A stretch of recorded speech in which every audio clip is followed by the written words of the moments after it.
What's up people, what's good? This is your boy Christopher, voici, j'espère que vous allez bien. Aujourd'hui on va déballer le Canon 2000D. Vous savez, Canon a sorti deux appareils photo entrée de gamme, donc le 2000D et le 4000D. Et aujourd'hui on a le 2000D, on va le déballer, puis voir ses caractéristiques et voir le bon et le mauvais. Mais oui, c'est clair. C'est parti.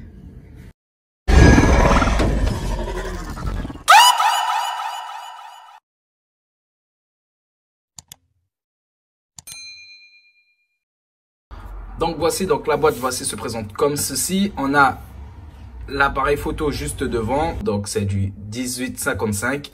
On a le Wi-Fi NFC, 24 mégapixels. On verra un petit peu les caractéristiques un peu plus tard dans la vidéo. Donc voici.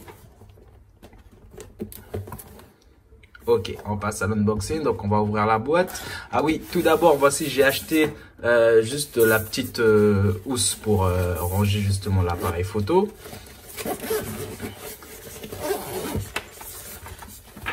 Donc comme vous pouvez le voir, l'écran se tient juste devant et la lentille est tout au fond. Donc très bien rembourré avec une petite justement lanière pour l'attacher. Un petit sac de transport très sympa que j'ai acheté à 30 €. Alors, quand on ouvre la boîte, on a déjà un petit manuel d'explication. Voilà. Le petit manuel donc EOS 2000D d'utilisation plutôt, Canon. On a la petite lanière Canon. Sympa. Et puis la petite carte SD. Donc 32 Go pour commencer, hein. Bon, j'en ai une déjà de 64 Go, mais voilà, je l'utiliserai qu'en cas de rupture sur la 64 Go. Donc lorsqu'on ouvre, on a le câble d'alimentation, la batterie, on a le support de la batterie donc qui va servir à charger justement la batterie. Ensuite on a l'objectif, donc le 1855.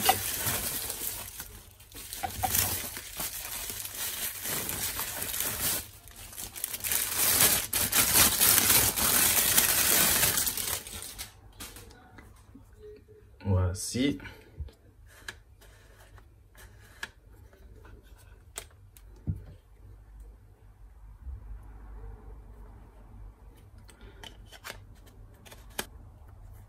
Sympa. Et puis l'appareil.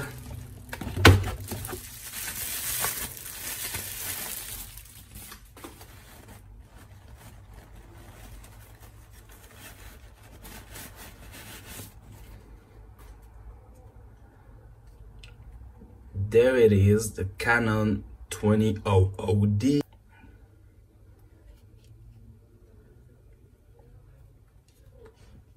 Il est vraiment très joli. Donc avec le contour justement, on a la bague en aluminium. Ça change un petit peu. Donc je fais un rapide point autour de tout ça et on se retrouve juste après.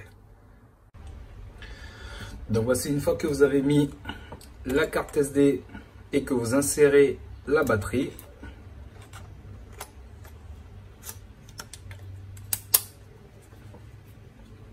Voici, ça s'allume directement. Donc on peut procéder au réglage. One eternity later.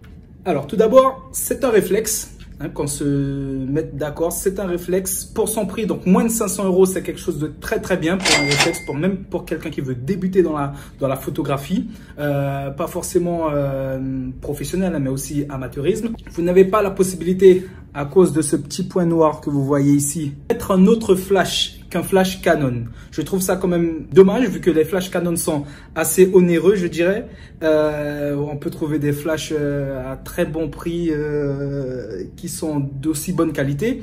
Et Canon ne permet pas de pouvoir mettre un flash autre que Canon sur leur appareil photo, donc sur le 2000D ou le 4000D, je sais pas. Mais en tout cas, sur celui-là, voilà.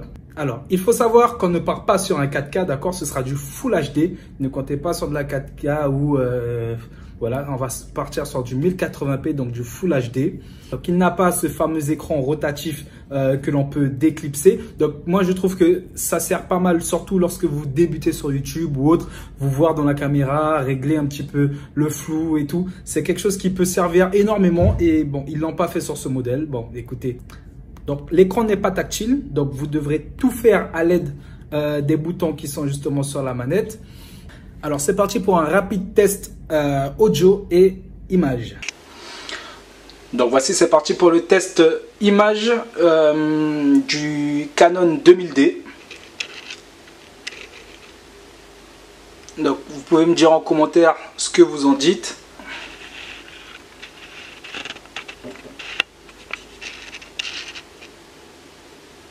On zoom à fond.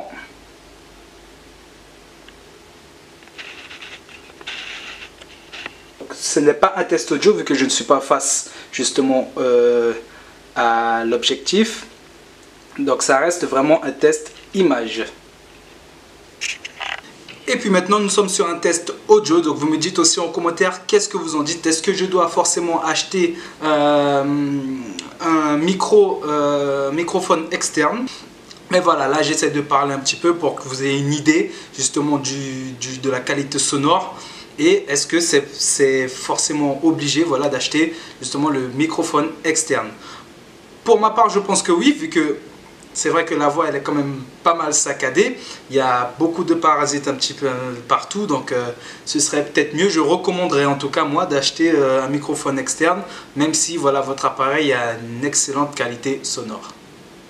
Néanmoins, bien sûr, ça reste un excellent appareil photo, hein, très bien pour quelqu'un qui veut débuter dans la photographie ou voilà, dans le montage vidéo, vu qu'il enregistre en RAW. C'est-à-dire qu'avec l'enregistrement en RAW, vous aurez le fichier brut. Donc vous pourrez justement le manier, vous pourrez faire des montages, arranger un petit peu les couleurs, tout. D'accord. S'il enregistrait seulement en JPEG, vous n'auriez pas pu.